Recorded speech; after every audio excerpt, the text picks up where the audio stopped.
ఇష్టం. దేవుడు అంటే యేసు ప్రభువు కావచ్చు. ఇది ఇక్కడ చూడండి, సింబల్ కూడా చక్కగా వేశారు. మొత్తం అన్ని మతాలకే సంబంధించి ఇక్కడ చూడండి, సిలువ ఉంది, ఓంకారం ఉంది, తర్వాత అక్కడ అర్ధచంద్రాకారం నక్షత్రం ఉంది. అంటే ముస్లిం, హిందూ, ముస్లిం, క్రైస్తవం మొత్తం 3 మతాలని, అంటే అన్ని మతాలు సమానమే. Service to man is service to God. మానవ సేవయే మాధవ సేవ అని ఇంగ్లీష్లో ఏమంటామంటే సర్వీస్ టు మ్యాన్ ఈ సర్వీస్ టు గాడ్. మనం ప్రత్యేకంగా గుడికి, చర్చికి, మసీదుకి వెళ్ళక్కర్లా. ఆపదలో ఉన్న వాళ్ళని, అవసరార్థం ఉన్న వాళ్ళని ఆదుకుంటే చాలు. ఇలాంటి మంచి కార్యక్రమాన్ని కృష్ణకుమారి గారు, తర్వాత మన రామకృష్ణ గారు, ఇలా రాము గారు, దుర్గాప్రసాద్ గారు, వాయనందం గారు వీళ్ళంతా చేయడం చాలా మంచి కార్యక్రమంగా నేను భావిస్తున్నాను.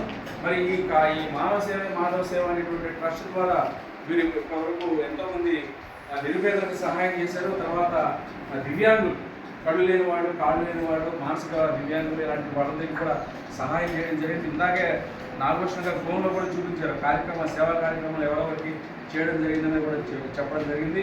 మరి చాలా గొప్ప విషయం ఇది. మన అందరం కూడా గట్టిగా చప్పట్లతో మనం అభినందించాల్సిన విషయం. ఎందుకంటే మన దేవాలయానికి వెళ్ళకపోయినా పర్వాలా, అవసరంలో ఆపదలో ఉన్నవాడిని ఆదుకుంటే ఆ దేవుడికి సేవ చేసినట్లే.